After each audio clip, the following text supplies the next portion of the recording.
This is Rebecca with the Cat and Rebecca Show, Keep It Real Estate, and today we have Jennifer Underwood from Corner Escrow, and we're going to talk about some of the seller's costs involved in selling a home. But this is kind of customary to Southern California because each area is unique as to what how the costs are split. The one cost, I guess, would be title, and title and the transfer tax on the seller's side is typically a seller-paid item. And approximately what do you see from the different title companies for that as a fee?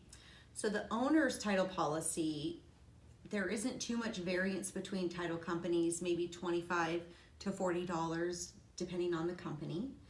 The transfer tax is a county imposed cost. It's $1.10 per thousand of the purchase price, and that always remains the same. Sometimes there's city tax if you're within the city of that county, like Riverside City within Riverside County, and LA County, the same thing if you're in the city. But usually it's just a county transfer tax, but that is imposed by the county again for any transfer of ownership. But the title companies themselves and their fees, they are fairly competitive, and there's not a lot of variance from company to company on what those fees are. And I would say probably the same is true of escrow, that the fees are pretty similar across escrow companies. Yeah, there can be some variations from company to company, but there usually isn't, again, too much of a variance. Sometimes the extra fees are different if there is an independent company that they're not really regulated. But the base fee typically for escrow is fairly close, but that's always can be a conversation that's had too, as far as what the extra fees are or anything. Okay. Yeah. Because normally as well, I mean, when you're working with the seller, that we always want to say the seller chooses escrow, but it's usually your agent who chooses one. But this is something that you as a seller can go out and investigate as far as fees. And I would also want to include that you do negotiate some of the fees if you want to be competitive with someone else. So if they come to you and have a list of fees, you'll match them. Yeah, so I do have a lot of sellers that have called independently because they're shopping different companies and they want to get fees. And I never want to lose a transaction over fees alone. So usually you're, like you said, the agents are the ones who have the relationships because this is their career. So you already have known people in the industry who have a reputation. But always there can be some discussion, particularly independent escrow.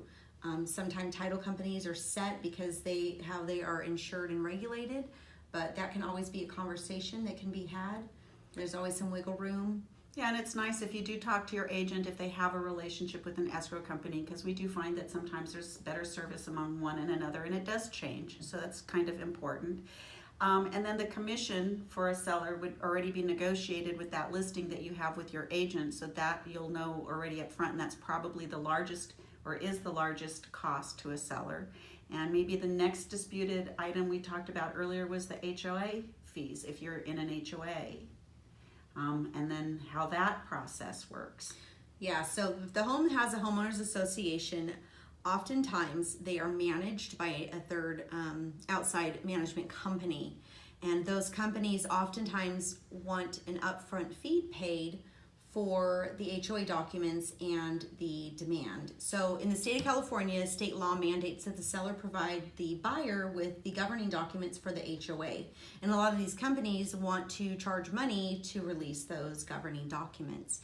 So I think that they're one of the only portions of a real estate transaction that is not governed in any way, and so a lot of these companies have high fees, and so from the beginning then we have to contact the seller and ask them to pay $300 to $500, sometimes $600 up front within 48 hours of opening escrow. And yeah, we do have a lot of sellers that do get upset and want to know why they have to pay this money. Now, I did one time have where I had a home and I had a seller with an HOA, and they paid the upfront fee to get the documents, and then the buyer changed their mind. Yeah. We were able to still use those documents on the very next escrow. Do you ever find that the HOA will charge twice, or is it something that they need to be aware of if the escrow fails, that these fees can be carried forward to the next buyer? It is dependent on the HOA or their managing company. I did have one where it did cancel, and when we got the new buyer in, I called the HOA and they said, oh no, we just have to start over from the beginning, and they had to pay, they wanted the full amount again over to their company. But a lot of times I do tell the sellers, worst case, if the buyer falls out, we've already ordered these, we'll get them, and then we'll just use them for the new buyer. Just know escrow, again, doesn't have a lot of control because that's part of your HOA, so you might need some extra support too, that they go and call the HOA and ask why they need to pay twice. Yeah, because again, going back to what I said earlier, it's seller's responsibility under California law to provide them. Southern California, it has become custom that escrow step in and help coordinate the ordering of that. I believe in Northern California, the agents actually are the ones who take the responsibility for doing that.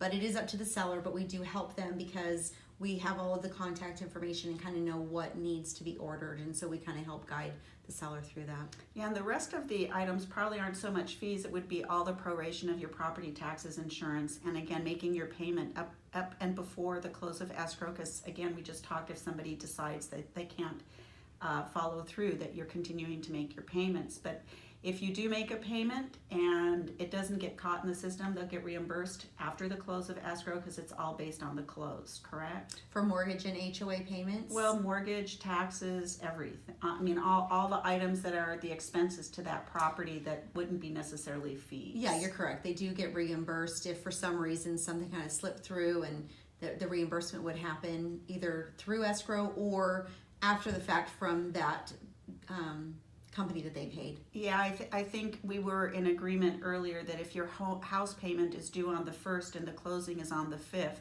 you may want to go ahead and make that house payment because, again, there's not a better escrow than a closed escrow, and we have no control sometimes over something not closing, so that's made. So if that payment and part of that demand didn't come through, they would get that reimbursed. Correct. Yes. Okay, we hope that answered all your questions. If not, click on the link to the side, and perhaps that question or comment will be our next show, and we'll have Jennifer back.